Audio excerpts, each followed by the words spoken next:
What if I told you that feeling exhausted, short of breath, or even depressed might have nothing to do with your sleep, stress, or motivation? What if the real problem is something much simpler, iron deficiency, and the scary part? Your body can be struggling for oxygen long before anemia shows up on a blood test. Today, I'm going to show you the hidden signs of iron deficiency, why they happen, and how catching them early can literally save your life. First, let's talk about why low iron makes you so exhausted. Iron is absolutely essential for making hemoglobin. That's the protein in your red blood cells that carries oxygen to every single organ in your body. When your iron levels are low, oxygen delivery drops. That's why walking up a flight of stairs feels like climbing a mountain.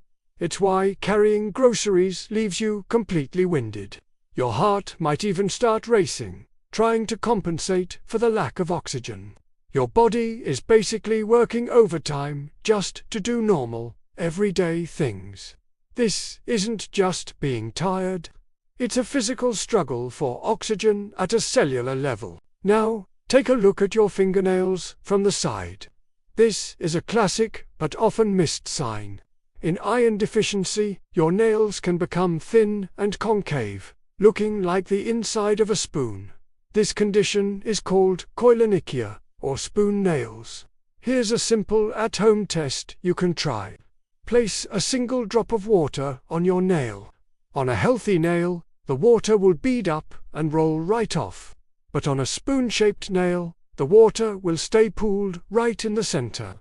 It's a subtle clue, but it's a powerful one that your body might be trying to send you. Next, let's talk about some strange cravings. One of the most unusual and strongest signs of severe iron deficiency is a condition called pica. This is when you start craving things that aren't food. The most common form of this is pagophagia, which is the compulsive desire to chew ice. If I have a patient who tells me they are constantly chewing ice, iron deficiency is immediately on my radar. But the cravings can get even stranger. Some people crave raw pasta, chalk, cornstarch, or even dirt. If this sounds familiar to you, it's not just a weird habit. It's a very specific signal your body is sending, practically screaming for help. Now, go look at your tongue in the mirror. In iron deficiency, the tiny bumps on your tongue, called papillae, can start to disappear. This makes the tongue look abnormally smooth, shiny, and it can also become quite painful. This condition is called atrophic glossitis. You see, iron is crucial for rapid cell turnover. Without enough of it, tissues that repair themselves quickly, like the tongue and the corners of your mouth, can't keep up. That's also why people with iron deficiency often develop painful cracks at the corners of their lips, a condition known as angular.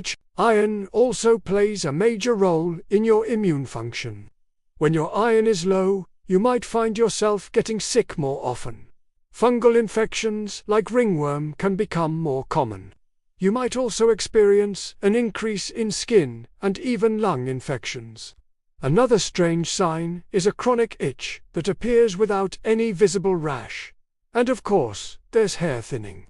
Hair follicles are among the fastest growing cells in your body, and they need a constant supply of iron to stay active and produce healthy hair. When they don't get it, hair growth slows down and shedding increases. But the effects aren't just physical. Iron is critical for your brain. Your brain needs iron to make key neurotransmitters like dopamine and serotonin, which regulate your mood, motivation, and focus. This is why iron deficiency is so strongly linked to depression, brain fog, and anxiety. It's also one of the biggest drivers of restless leg syndrome, that uncontrollable, overwhelming urge to move your legs, especially at night. And here's what's really important. Even low normal iron levels can cause these symptoms in the brain. In fact, up to 60% of people with restless legs find their symptoms improve significantly with iron supplementation. Now, for a rare but very serious risk, stroke. In cases of severe iron deficiency, the body can sometimes overcompensate by producing too many platelets. This condition is called reactive thrombocytosis, and it dramatically increases the risk of abnormal blood clots forming. There have been documented medical cases of young, otherwise healthy women with no other risk factors who have had strokes caused solely by severe iron deficiency anemia.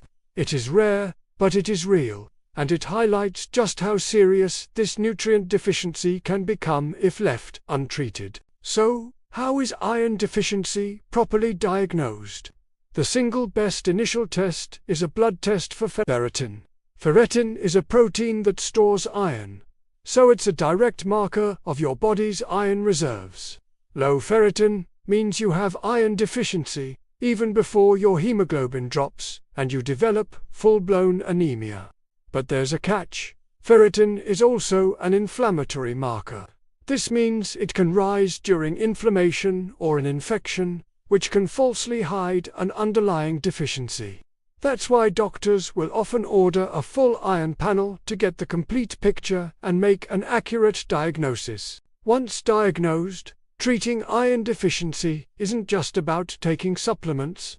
You absolutely must ask why it happened in the first place. There are three main causes. First, increased demand, like during pregnancy or a growth spurt. Second, poor intake or absorption, which can happen with restrictive diets, celiac disease, Crohn's disease, or after gastric bypass surgery. And third, blood loss. This could be from heavy periods, a recent surgery, or, most critically, hidden bleeding. Hidden bleeding, especially from the colon, can be an early warning sign of colon cancer. I've personally seen cases where investigating iron deficiency led to an early cancer diagnosis and saved a person's life. Finally, a few quick tips to boost your iron absorption. Always try to pair your iron supplements or iron-rich foods with vitamin C, as it significantly enhances absorption. At the same time, avoid taking iron with tea, coffee, or calcium-rich foods like milk, as they can block its absorption. And a simple lifestyle trick: consider cooking with a cast iron pan. A small amount of iron can leach into your food, giving you a little boost. Iron deficiency is common, it's sneaky, and it's treatable. But you can only treat it if you recognize the signs early. If this video helped you, please share it with someone you know who's always tired. And don't forget to subscribe to Health Reimagined for more science-backed health insights that actually matter. Thanks for watching.